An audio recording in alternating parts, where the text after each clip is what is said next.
Hello and welcome to Frostside Chat, our weekly live stream post-session discussion where we talk about what just happened during D&D. This is the chat for session 11. I had the wrong thumbnail, but I just now updated it. It is session 11. So if you've not watched that session yet, please go do that now because there will be spoiler talk. I am DM Eric, and joining me this week is a unique grouping of Vol Robbins player Chris. Hello. And Celeste player Rochelle. Hello. I know. I was gonna say, I don't know. Do you have to have the same thing on YouTube where you have layouts for different groups of us? Oh yeah. You probably don't have this one. I can do it. I've gotten pretty good at it. I will say that. I've gotten very, very good at swapping things around. On the fly. Yeah, I've got so many scenes. And literally, they're labeled plus Rochelle, 0 Raymond, or something. And 3 cameras, but this way, and 4 cameras that way. So I can swap between all of these. I've gotten pretty slick at it because I have to be the show producer to make sure. Okay, camera 5's on this person, camera 4 is here. That's right. You guys definitely didn't make it as far as I thought you would, but I've had this whole dungeon, which it's not a very big dungeon, but still, I've had the rooms planned. That was actually kind of surprising to me right off the bat when we got in there and we started going north and we immediately hit the edge of the map. I was like, oh, okay, this is not a big area. It's maybe 2 or 3 rooms. Yeah, it's annoying because it's the map scale, and you can tell if you can see how the square. I put you guys back on the map. Was one square equals 10 feet the way the map was designed, which means if I left it as is, it would have been that thing where your tokens are super tiny and you have to zoom in and they're smaller. So I was like, fuck that. So I took the map and I blew it up to twice the size, which is why it looks like this, which is better, but it has this weird illusion of the map looks huge, but it's technically not that big because it's all the one square equals, subdivided and all that crap. Right. That's why you got the 10-foot bigger squares and the smaller squares inside of them. I see. Exactly, because that's how it would normally look with those big ass ones. Right. Yeah, so I think this was the better solution ultimately, but I think so. Anytime you can get away from that 10-foot square maps, you should. They're not good. And this one didn't need to be. I mean, it's not that, it's a freaking dwarf out. It's like a giant's, thing, and it's annoying. Anyway. I liked that, which the 2 of them aren't here, but how they pacified the zombie at first, because I did purposefully not want to throw everybody into initiative right then. I was like, let's give them a chance to see how they're going to react to having a giant zombie in a cage. And sure enough, they could essentially, at least temporarily, pacify it. Which, that's a weirdly specific, character, foible of Celeste, that she takes trophies. That's true. And happens to have that grisly stuff. Grisly trophies? You mean Frey? Oh, what did I say? Did I say Celeste? You said Celeste. Wow, he hasn't done that in a while. I haven't done that since my own campaign. I know. Every single campaign, you mix up the girls. Why do I do that? Jesus. Because we're girls and apparently we all look the same to you. This is not the first time Chris has done this. No, it's not. He is working on it, though. He is improving himself. I didn't do it in War for the Lost Plane, right? I did it a lot. I'm pretty sure you did. Maybe I did it once or twice, but I remember I had a real problem in Storm. You had a real problem the first one. I had a real problem there. I don't remember if those names were close or what it was, but yes anyway. Yeah, so I got lost. Sorry, they pacified. She had the tokens, because she had the grisly trophies, and it happens to be food that a zombie would appreciate. So I was like, that works perfectly. So yeah, you can do that. Thankfully, Thimbleweed cast that spell at the end of last session, so I could hurriedly come up with oh shit, now I forget. Oh yeah. Every time I put a fucking random animal on the map, I have to be prepared for that animal to speak. and have dialogue. That's right. Yeah, it's a lot of improv. There was one of my favorite video game series, Divinity Original Sin, has random animals, and one of the perks you can take when you level up is called Pet Pal, which allows you to universally talk with animals. And bless those developers, they made it so every single animal is like an NPC you can talk to. Some of them have quests, it's a whole thing. Wow. And so, yeah, I had to come up with, like, all right, what kind of information would the goats know? Yeah. Which he will do it every time. It's just he will know. Yeah. And that's a tricky thing because you can talk to them, but they still have their own intelligence. So they're not like you can just gather all this intel from them technically. But I also want to make it worth, spending a spell slot. So yeah, you try to give some information if you can. But obviously, them being in a cage, they don't really know like the lay of the area or anything. But you guys basically went straight to the boss room, which, the way the dungeon is designed, that's perfectly fine. It's because it is kind of a straight shot. Like it's a front door, and then if you go straight from the front door, that leads you straight north. Yep, that's true. You guys had 3 paths you could go in basically from here. So obviously it's one of those where I just had to prep everything, so I didn't know where you were gonna go. And you guys essentially went up to the boss, which does have a very funny. I was thinking about changing the way this trap worked, but then I realized on the map they fucking put this lever on the map. So I was like, all right, we'll just leave it like it is. Because I was thinking, all right, pressure plate would be a better trap because you walk, maybe the Dwarger have some special way of getting past it. So as soon as somebody steps on it, like, oh, you trigger the thing, and it goes like that. But like, all right, let's leave it at the lever. Tell me what the purpose of that is, because I couldn't figure out, like, is that like for him to hide behind if he knows we're coming? What's supposed to happen? Yeah, so obviously there's a big difference in this dungeon if you have alerted the Dwargar versus you stealthed your way inside, which you guys stealthed. Yeah. So if you alert the Dwargar, basically he comes out and stands by the lever, which he could be invisible, which is the interesting thing. And then as soon as somebody walks in there, he pulls the lever and traps. And then he's on the other side of this barrier that he can then shoot people or do whatever. And essentially creates like this, barrier and possibly damages somebody in the process. Yeah. But that's several things have to happen to make that be able to happen. It's not the sexiest trap design. I mean, it's not supposed to be this big, your guys' level 3. It's not a huge, complicated. This isn't the tomb of the 9 gods kind of a thing you're running into right now. But I was so pleased when I sort of got to have the trap get triggered because you guys, which is really funny if you just put a lever in a fucking room and just sit back and watch the PCs just lose their shit about what this lever does. That is so. I think that, you really need to design a dungeon where the lever does nothing. It's like that one random light switch in your house that you're just like, what is this? Is this doing something? What am I doing right now? The best one, if you recall, the entrance to that mega dungeon at the end of Tomb of Annihilation, when you walk in, the doors close, and there's a lever on the other there's a lever on the other side of the door that's closed, and this timer starts ticking down. And Mannix ran up and pulled the lever, which triggered the trap. The floor falls out, you all fall into spikes. What you're supposed to do is not pull the lever for 10 seconds, and then the doors open and the trap finishes. It's a fucking amazing, Saw type trap, because who can resist pulling the lever when the timer's ticking down? You got a timer, and you were doing the numbers, too. Yes. You were 10, yes. 9, and you were, counting us down. So it was like, well, of course you pull the lever. Of course you pull the lever. Spoilers, I guess, for Tomb of Annihilation, by the way. But this reminded me of that, where you guys were like, oh shit, but what about the lever? What do we do with the lever? Do we pull the lever? Do I pull it? Is it going to be the zombie ogre? Is it going to be the door? What's going on here? Yep. And I love the fact that you were kind of right there at the spot. I was like, all right, well, yeah, you pull the lever. I'm gonna try it. Yeah. Let's have him get impaled. Which you take some damage and then you become restrained, which the restraint probably wouldn't have mattered, because you can just pull it immediately. Yeah, the Dwarger was, as soon as he starts hearing that happening, he basically goes invisible. Okay.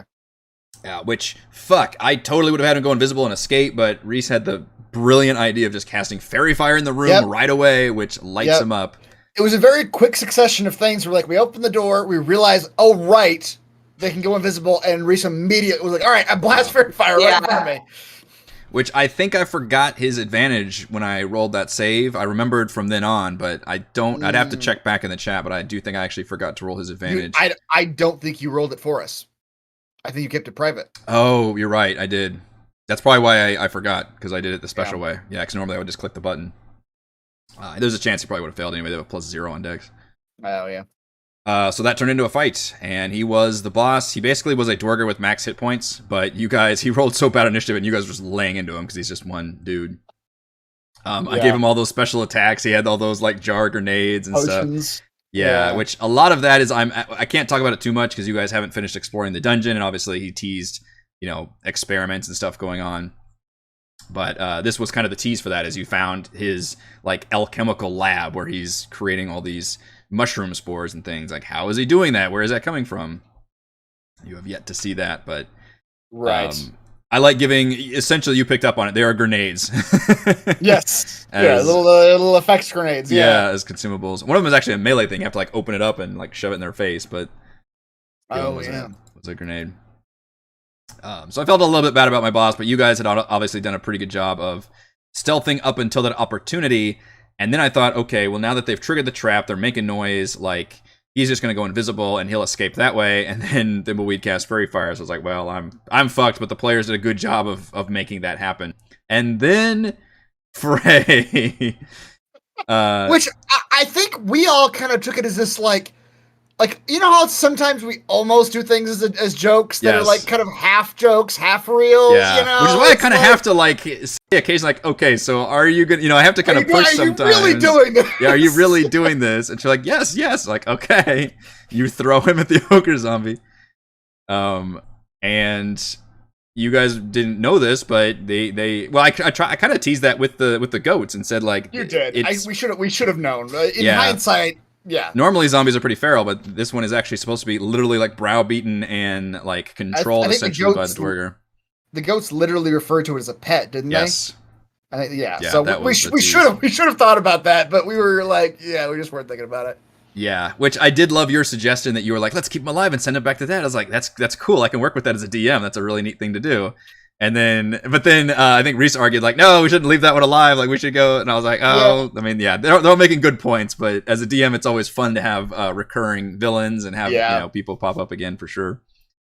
Which is why I got the chance anyway here. Yeah. Which a lot of it, what we did. It was a totally like random sequence of events because I'm thinking, all right, they've made a lot of noise.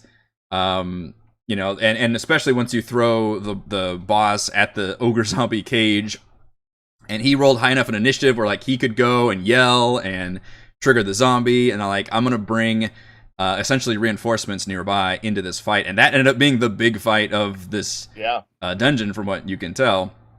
You had already basically taken the boss out of it, so I didn't like re-enter him in the fight. He was still just in runaway mode. I mean, he saw 1 HP, right? So yes. He wasn't gonna be able to do a whole lot. And he was like bound, but enough rounds passed where I was like, all right, he is going to escape in this fight, and he's gonna be able to do that because. Hilariously, all these other guys stood around for a long time. You killed one Dwerger really fast, and the other one hung around for a long time. Guess, I would like the two of you to guess how many hit points this ogre zombie has. Ooh. I gotta 40? Say, like, I was gonna say 60. It's gotta be higher. Well, sometimes we were doing like 10 a round, and I feel like we hit them at least 5 or 6 times. Okay, 60-ish. Yeah, that's what be my guess. You're lowballing it. Oh, really? We do a lot more. This chonky boy had 80 hit points. Wow. All right. Yeah. We kept hitting them, and I feel like every player did around like 12 or so. Like so, because I mean, like my attack specifically, it's like 4 bludgeoning damage. Just it just keeps adding. Exactly. It adds up, though. I mean, everybody... And the thing is, he's got an AC of 8. He's still a zombie. So he's that weird, like, you're hitting all the time, but it's just, he's such a beefy tank. And he's kind of the opposite of what makes a DM monster fun. You want those guys that aren't going to stick around a long time, but they do a lot of damage. And this guy, he only has 1 attack. If he connects, he can do a lot of damage, which he did do a couple times. Otherwise, he just tanks.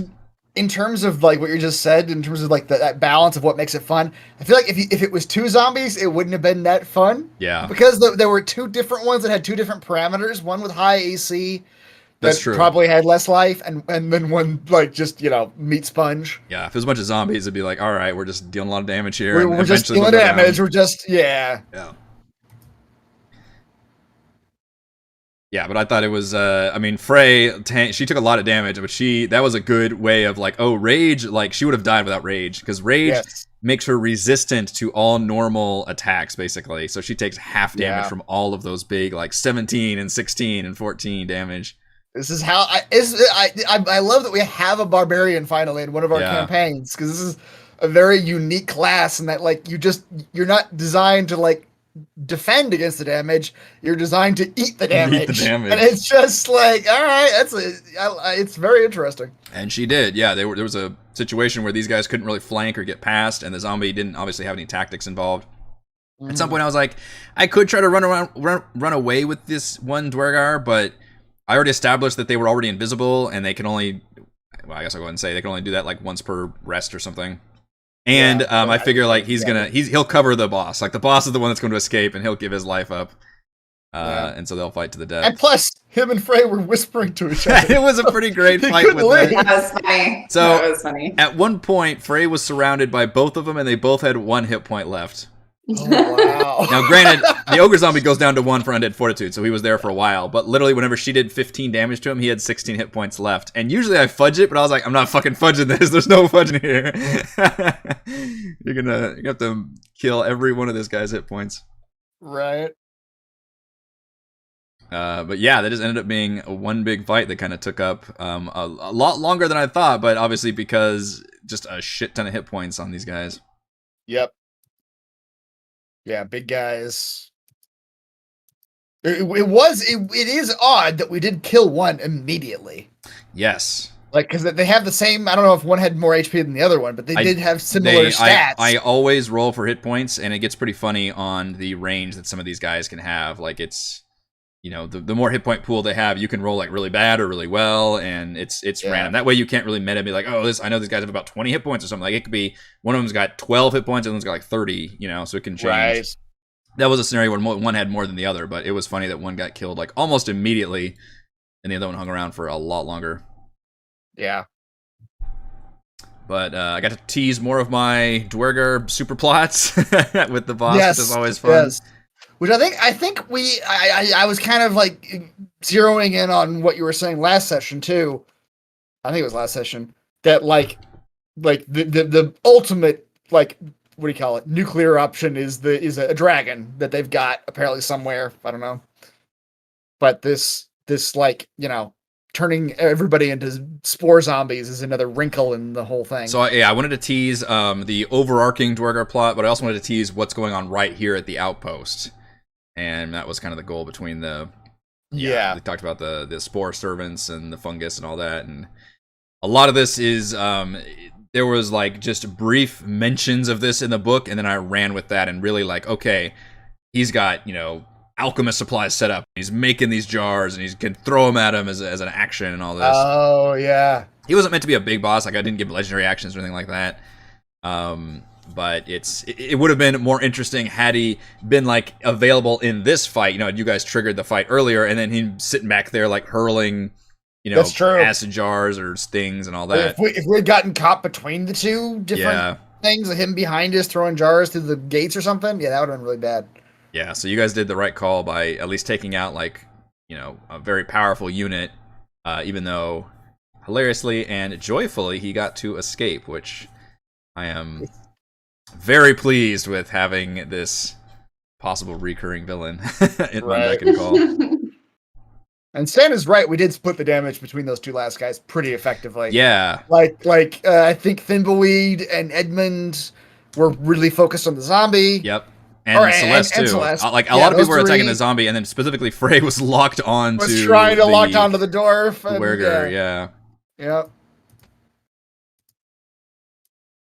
Yes, that does make it a little bit more dynamic, because we're not just focus firing and powering them down. I kind of thought you guys might finish this dungeon with this session, but now thinking about how long just this fight types, I'm like, okay, well, maybe they'll finish it next time. Like, I wonder how much we got left, because I did burn through a lot of shit this session. Not a whole lot, but yeah, you guys did go through. I know Frey would probably vote for a short. Like, none of you took damage except for Frey took a bunch of damage. Yes, yeah. Yes, he's coming back. I genuinely can't wait for 5 or wherever it is where I get my Bardic Inspiration back on a short rest. Yeah, because you can really throw that shit around all the time. It just feels natural for me to use it constantly, and I'm like, oh wait, but now I gotta wait for a long rest. That's true. It's been a pretty good cadence though, where you guys can do these missions and then long rest, and then do a big mission and do a long rest. Yeah. So yeah, you can generally kind of feel like, okay, how far are we in this dungeon? Because you know you're probably gonna get a long rest after this mission. Yeah. And yes, I do plan on getting you guys to level up after this one. I feel like that's been a pretty good amount of time. This one's actually taking a little bit longer than I thought it would. But I figure, 2 missions between 3 and 4, and it was the mountain was one, and then this is the second one. Okay. Nice. Look forward to that. Yeah. So, to go back on what something you teased, what was your plan for the goats? That's why I'm here. I want to know about the goats. Oh, well, I just thought it'd be really funny if something bad happened and somebody was, if you guys had gotten in a really bad way, and I threw more guys at you or something, and then it was getting really nasty, and somebody called out, or maybe not, and I just felt like doing it. I would have the goats like just emerge and just do something like knock somebody down, or do because they do have little attacks, and have them just come back as a funny like. That would be awesome, avenging. especially after like they were freed. Yes. They were liberated. Yeah, especially it might require like Reese to like goats save me, or so, like have him call out for them or something. Save your liberator. Yeah, I'm always willing to play around with that because that's pretty fun. I forgot about that. I did love that. That was so funny. The fact that the 2 goats came out, and I immediately thought, oh, this is a joke we can make. The fact that 2 of them went in and 2 goats come out. You're like, what has happened to you, friends? Right.